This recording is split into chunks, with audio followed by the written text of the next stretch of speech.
Hello, the bitch is back in the building, yes. Hello and welcome mga bitch, it's me, your detective, Martin Rules, and welcome back to my channel. And you know what time it is, it's Philippine True Crime Stories. Ay. Okay, before we even proceed with the rest of my intro, the shenanigans and shit, let me explain muna kung bakit ako nawala. Oo. So, it has been a month since my last upload sa kadahilan ng ako ay nag-positive sa COVID. And as a mahinhin na binibini, hindi ko inaakala na magkakaroon ako ng virus dahil fina-follow natin ng mga health protocols in this household, pati sa labas, oo. Pero nga kahit anong pag-iingat natin, kung yung gobyerno natin ay walang ginagawa at walang sense of urgency, wala ring mangyayari. Oo, lahat tayo talaga magkakaroon ng COVID. Anyway, I took a lot of time to rest. Kahit na mild lang yung symptoms ko, minake sure ko pa rin na makapagpahinga na maayos. Hence, wala tayong upload for a month. And ito, partida pa, nabakunahan ako. Paano na lang kung hindi? For sure, mas severe yung symptoms mararanasan ko or worst, death. I'm not saying this to scare the shit out of you or whatnot. I'm just saying na get vaccinated para magkaroon tayo ng immunity sa virus. Dahil yung mga number of cases ay hindi na lang sila basta-bastang numero. Meron na silang mukha, meron na silang pangalan, maaaring yung friends nyo or malayo nyo kamag-anak, meron na.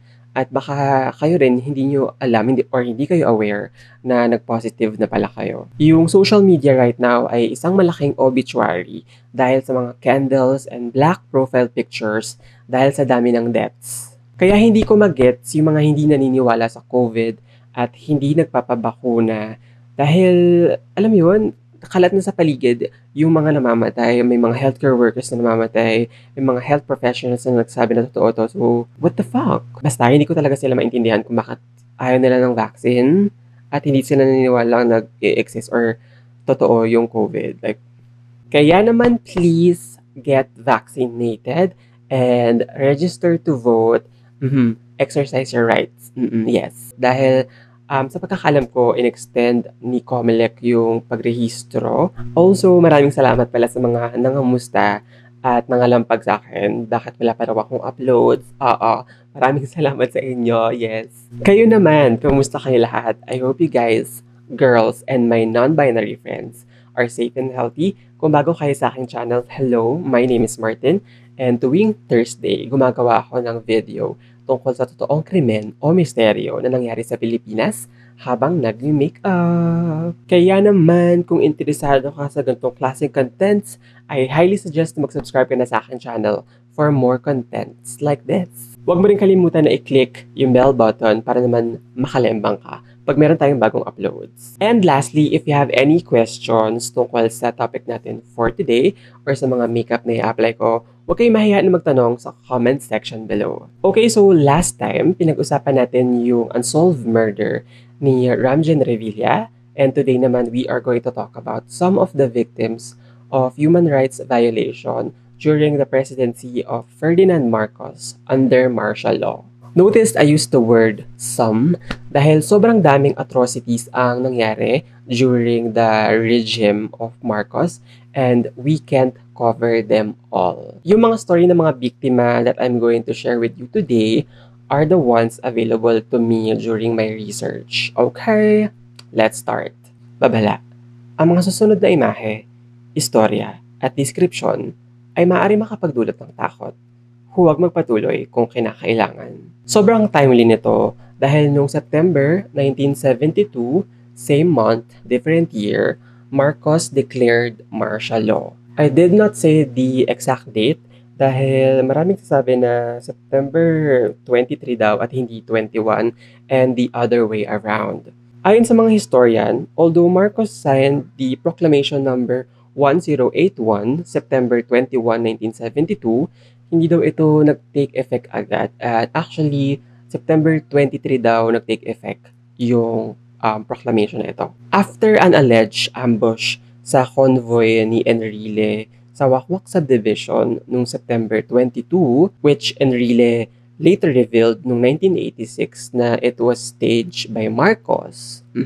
Kinabukasan, September 23, 1972, nagsimula na yung pag-aresto sa mga opposition katulad na lang ni Ninoy Aquino, Jose Jokno, Lorenzo Tañada at Jovito Salonga at iba pang mga nagcha-challenge or nagte-threat sa government ni Marcos. And then, it was 7:15 p.m., September 23, same year, 1972, Marcos appeared on live television announcing or declaring martial law dahil sa alleged communist insurgency ng Communist Party of the Philippines at Muslim separatist movement ng MIM or Muslim Independence Movement. This marked the beginning of a 14-year period of one-man rule, isang madilim na kabanata sa kasaysayan ng Pilipinas. At kung tatanungin niyo ko kung bakit September 21, well, ayon sa libro ni Conrado de Quiros na Dead Aim, gusto raw ni Marcos yung September 21 dahil sa auspiciousness in numerology. Tsaka meron daw siyang obsession or he consider number 7 or any number divisible by 7. Ito, I'm not really sure kung coincidence lang or he really liked the date, pero the next year, September 21, 1973, he proclaimed it as Thanksgiving Day. Proclamation number 1180 to memorialize the day as the foundation day of his new society. Or hindi naman kaya, it's his way to hide his dirty works during martial law. Pero either September 21 or September 23, ang malinaw dito ay yung abuse of power na naranasan ng mga Pilipinong lumaban para sa demokrasya ng Pilipinas at yung divide na nararanasan nating mga Pilipino hanggang ngayon at pumipigil sa pagkakaisa natin. By the way, share ko lang na I'm currently reading a book by Primitivo Mijares, isang pressman at trusted aide ni Marcos. Ang title ng book ay The Conjugal Dictatorship of Ferdinand and Imelda Marcos. And there, si President Nixon ng US at si Marcos had an overseas telephone communication or conversation about bombs exploding all over Manila, katulad na lang noong 1971 Plaza Miranda bombing, which many believe si Marcos mismo yung nag-mastermind ng attack, pero he blamed it to communist terror attack to justify his implementation of martial law and his authoritarian rule. Nixon told Marcos to go ahead with his plans dahil si Nixon wanted to see Marcos martial law to work. So he has a model to follow which he could adopt later in the United States. During this time kasi, si Nixon is also having a problem about Watergate scandal. Pero compared kay Marcos na nagstay sa power, he chose to resign kaysa ma-impeach. One thing they have in common or share an interest, these two are staunch anti-communist politician. Kaya, sanggan dikit. Anyway, a week before the declaration of martial law, may ilang mga tao na nakakaalam na nung plan or decision ni Marcos. In-expose ito ni Senator Ninoy Aquino noong September 13, 1972 sa Senate during his privilege speech, what was known as Oplan Sagittarius. At nakareceive daw itong si Ninoy ng top secret military plan by Marcos. Sa memoir ni Juan Ponce Enrile, na Justice Secretary at that time, he was instructed by Marcos on a late afternoon, December 1969, na pag-aralan yung powers ng presidente as Commander-in-Chief under the provision of 1935 Constitution. And as you can see, prior sa implementation or declaration ng martial law noong 1972, ilang taon na nila itong pinaplano. Sa diary ni Marcos, noong May 8, 1972, nakalagay doon na he instructed the military to update its plans, including the list of personalities to be arrested And then, nakipag-meet siya kay Enrile to finalize the legal paperwork required. Hence, the arrest of political oppositions.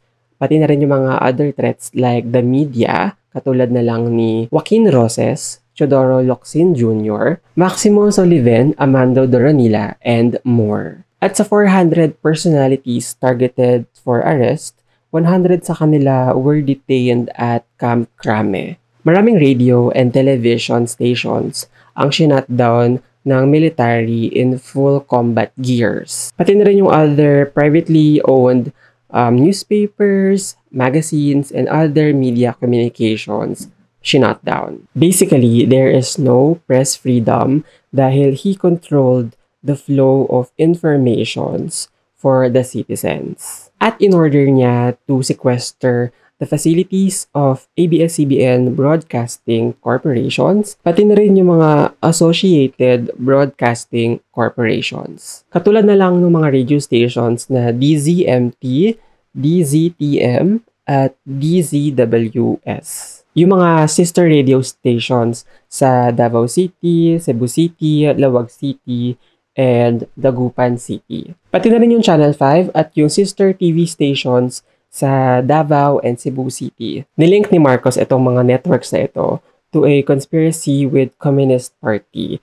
Ang sabi niya, yung owners at officers daw ng ABS-CBN at ABC, quote-unquote, are engaged in subversive activities against the government.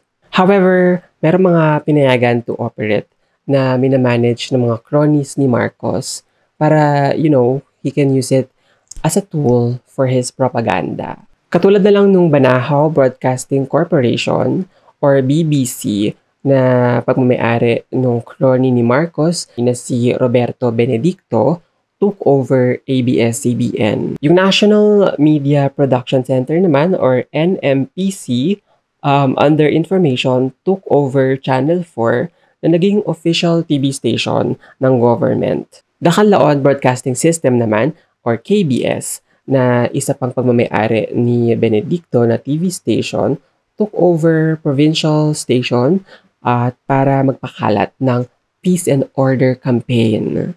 Ito ay kahit na maraming hinaras, dinitin, pinatay at nawawala during Marcos regime. Those are just the first wave of martial law, and by declaring that, he suspended the writ of habeas corpus, pati na rin yung 1935 Constitution. He dissolved Congress at pinadlock yung doors ng batasang pangbansa and assumed the legislative and executive powers. With such power and resources to him and the military to save democracy, we all know that it can be corrupted. And ayun nga ang nangyari.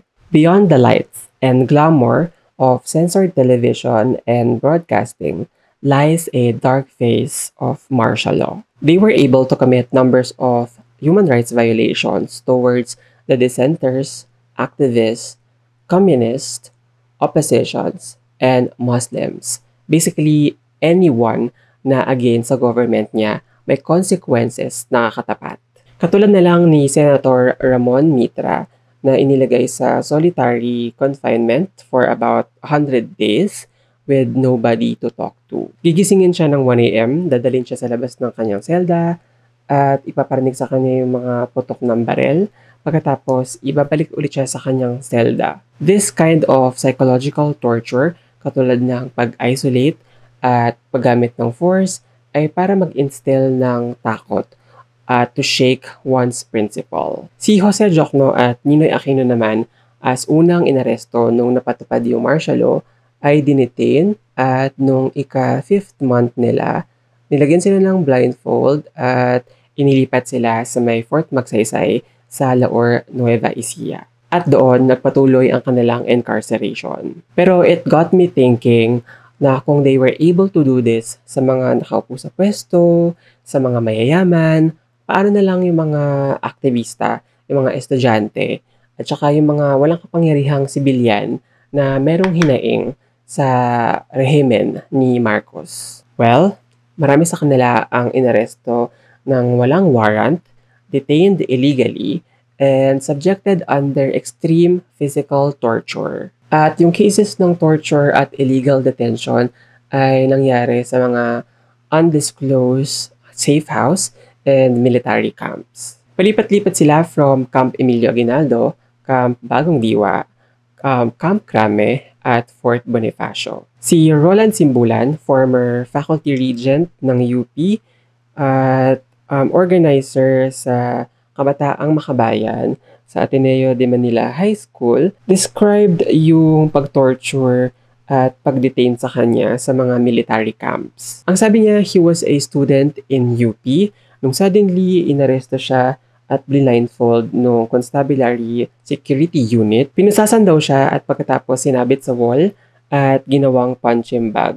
Pinapaamin din siya about dun sa mga kasamahan niya. And then, after a month, transfer siya sa Fort Bonifacio, kung saan meron siyang nakausap na farmer. And then, nung nakita yun ni Lieutenant Rodolfo Aguinaldo, tinadyakan siya, at pagkatapos, inilipat sa may Ipil Rehabilitation Center for 8 months. Si Peter Villaseñor naman ay dinala sa may Bataan at tinorture for 9 days and 9 nights. Habang nakatali siya sa kisame ng nakahubad, yung mga sundalo raw ay pinipitik yung ari niya at pinapasukan ng walis tambo yung labasan ng ihi niya. Tinutusok din siya ng tamtak sa daliri, nilalagyan ng bayonet sa siko at sa bunganga. Si Sator Ocampo ay isang writer at journalist.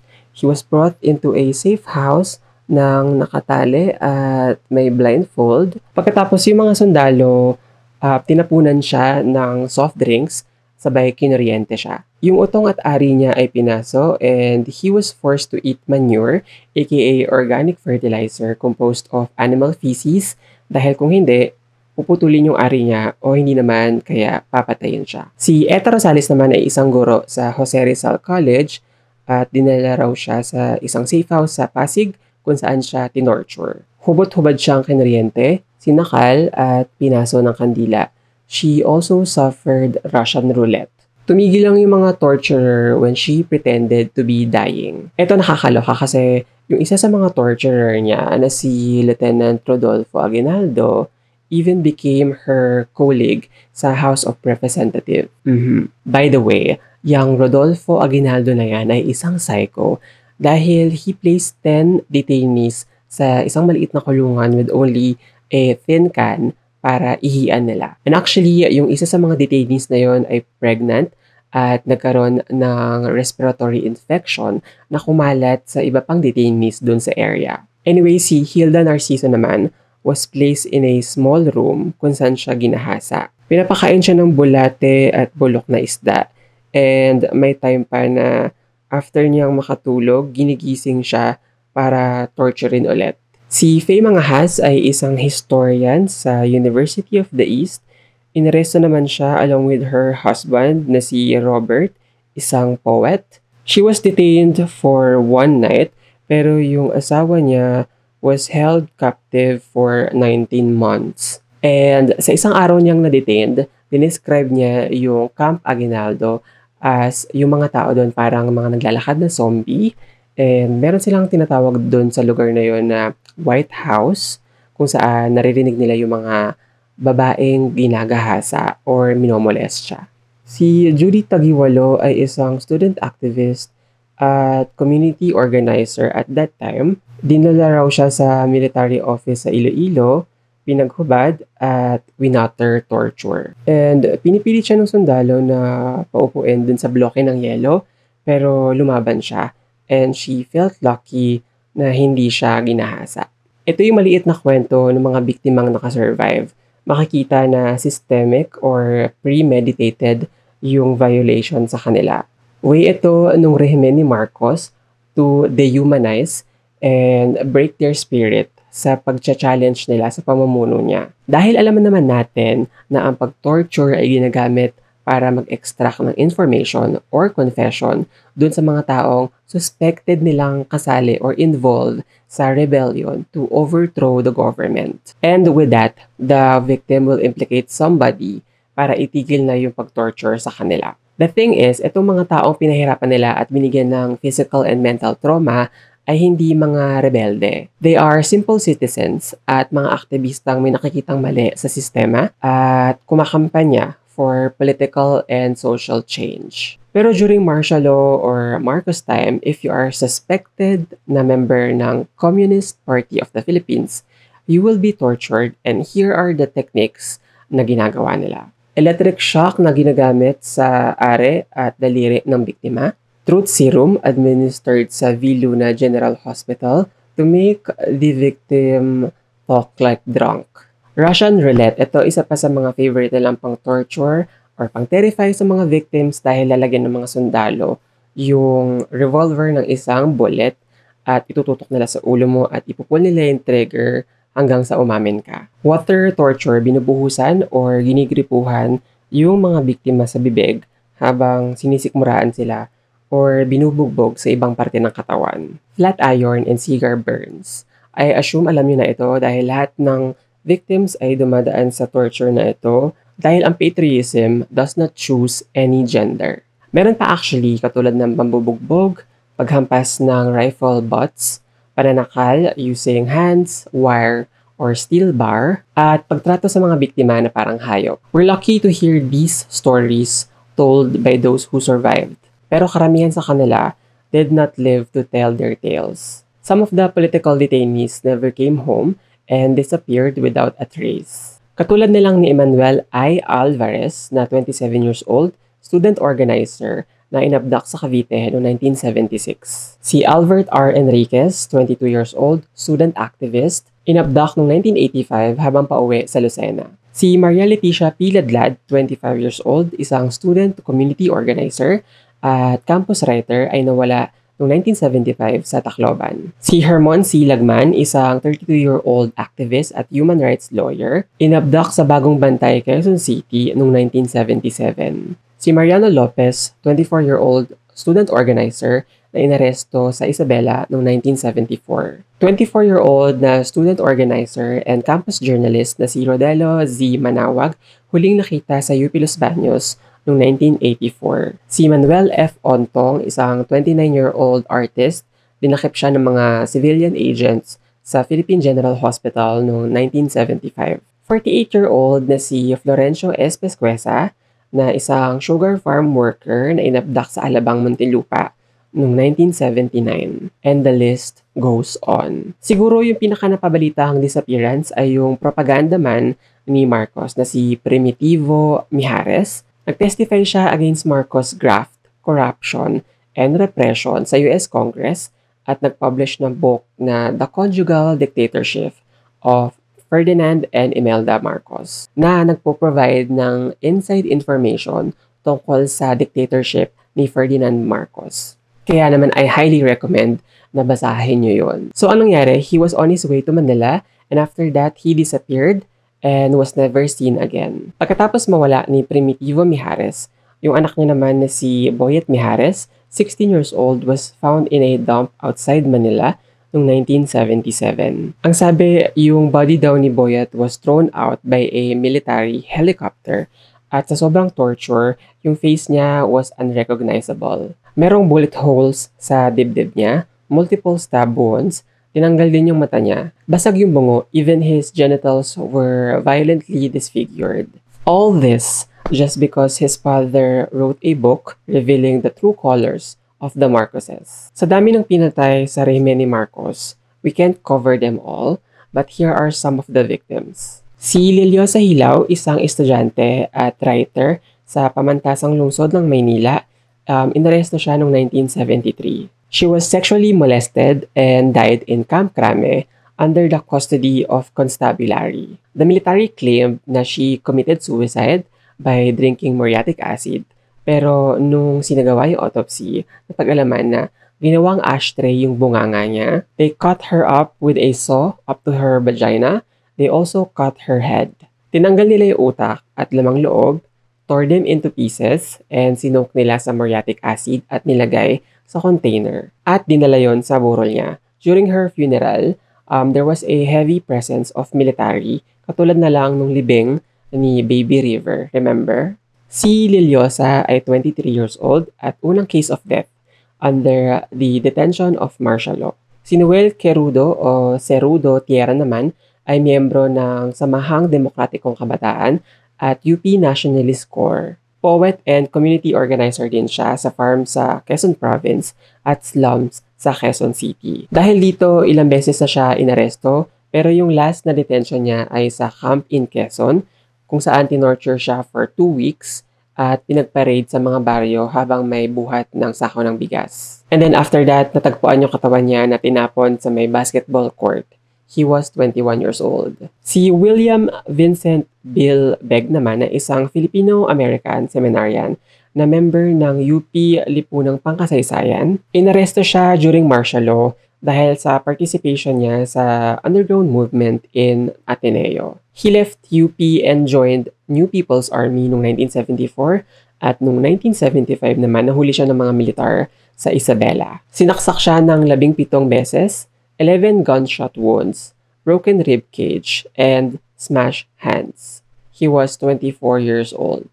Poet and literary writer naman si Emmanuel Eman Lacaba, 27 years old. He wrote pieces on Lapiang Malaya and Rizalist Kapatirans of Mount Manahaw. Noong 1974, pumunta siya sa Mindanao to join New People's Army, and then noong 1976 naman, he was wounded sa raid sa may Davao del Norte na ikinamatay ng dalawa niyang kasama. Eventually, nahuli siya with an 18-year-old pregnant comrade, and then binaril muna nila yung babae. Pagkatapos, binaril nila si Eman sa bunganga at saka sa dibdib, and then tinalian siya sa paa at hinila ng parang baboy papunta dun sa common grave para ilibing siya. Si Juan Escandor naman ay isang doktor sa PGH at nag-aral sa UP.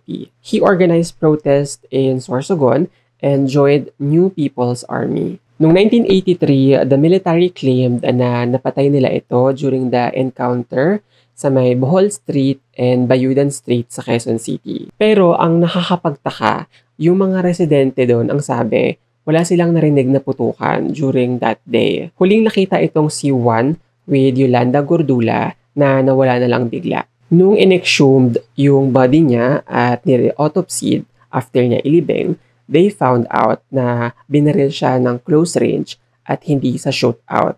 And dun sa findings nila, may evidence din na tinorture siya. Nakita nila doon na yung kanyang bungo ay puno ng maduming basahan, briefs, medyas at plastic bag.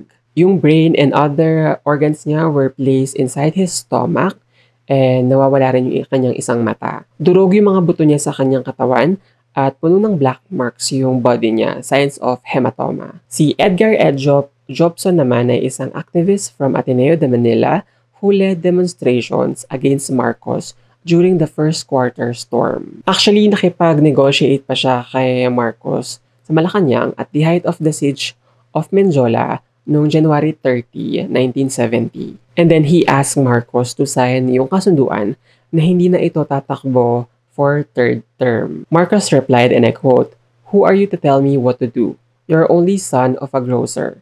End quote. Na-radicalize si Edjop ng martial law at nakita niya itong unjust, kaya naman he joined New People's Army. Noong 1979, he was captured, tortured, and escaped by bribing the guards. Noong 1982 naman, hinunt siya at pinatay ng constabulary sa nangyaring raid sa may Davao del Norte. Pero marami nang sasabi na nahuli siya ng buhay sa kapinatay. His body sustained 9 bullet wounds sa chest, sa leg, and sa right arm. And the list goes on and on and on. Ayon kay Danilo Vismanos, West Point trained Navy captain turned activist, yung estimate niya na nagsuffer sa martial law were 7,000 na tinorture, 2,000 salvaged or executed, and then 1,000 naman yung nawawala. Yung estimate niyang numbers ay tugma sa number of legal claimants of human rights violations against Marcoses sa may Hawaii case. Dagdag pa rito, yung Task Force Detainees of the Philippines mas nagbigay ng specific numbers. Sa record nila from 1965 to 1986, merong 2,668 ang inaresto, 306 total number of arrested individuals, 398 disappearances, 1,338 salvaging, 128 frustrated salvaging, at 1,499 killed or wounded in massacres. Pero yung Amnesty International, 1977 Nobel Peace Prize recipient, and respected activist organization on human rights, gives a not-so-conservative estimate sa ilang taon ng martial law. Ayon sa kanila, merong 70,000 ang nakulong, 34,000 ang tinorture, at 3,240 ang pinatay. Nagbabari yung numbers dahil imposible magkaroon ng iisang resulta yung bilang ng mga biktima dahil some of the victims and their families chose not to speak and pursue legal actions sa takot na balikan sila. Pero despite sa pagkakaiba ng statistics, hindi lang ito basta-bastang numero. Meron silang mga pangalan, meron silang mga pamilyang naiwan, at mga buhay na nasira dahil lang sa kasakaman ni Marcos sa kapangyarihan. At hindi mo masisisi na lumaban itong mga ito para sa kanilang karapatan dahil naniniwala ako na when you oppress people, they will unite and rebel against the oppressor. I always say this na choose to side with the oppressed and marginalized people and amplify their voices. Katulad na lang ng mga magsasaka, indigenous people. Now, if you're going to tell me na merong peace and order at golden age ng panahon ni Marcos, well, girl, think again because there's none. You have been fooled with wrong information by the one who controls it at that time. Hindi porket hindi mo naranasan, hindi na nangyari. And I always get this irritating comment na hindi ka pa buhay nun to say such hateful words towards the Marcoses. At saka meron pa yung galit na galit ka kay Marcos, di wag kang gumamit ng mga infrastructure na pinagawa niya. Ganon. I'm sorry to break it up to you, boo-boo. Pero kung mas importante sa'yo, yung mga pinatayong infrastructure ni Marcos na inutang niya at ninakaw na hanggang ngayon binabayaran pa rin natin, kesa sa libo-libong pinatay niya, you are choosing to side with a murderer. Utak mamamatay tao ka. You have to re-evaluate yourself. Besides, pera ng bayan yung pondo na ginamit para sa mga proyekto niya. Kaya hindi ko maintindihan kung bakit kailangan magkaroon ng utang na loob. Girl, sa gitna ng economic devastation at mga infrastructure, glitz and glamour na pinapakita ng mga Marcoses, it was nothing but a social anesthesia. And let me give you a quick rundown sa economic data ng Pilipinas during the time of Marcos, ayon sa mga economist. Number 1, bumaba yung sahod.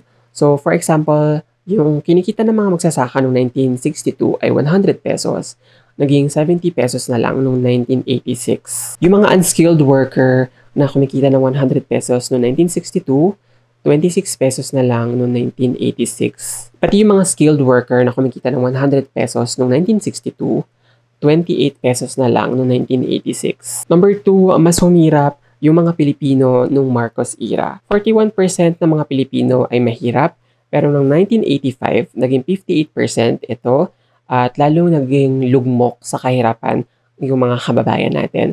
So, 6 sa 10 mga Filipino ay mahihirap. Noong 1973 naman, yung underemployment and unemployment ay nasa 10%. And then noong 1982, pumalo sa 33%. Noong 1978 and 1986 naman, tumaas yung presyo ng mga basic commodities. So, either wala kang trabaho or may trabaho ka pero hindi regular. Tapos, mataas pa yung mga bilihin.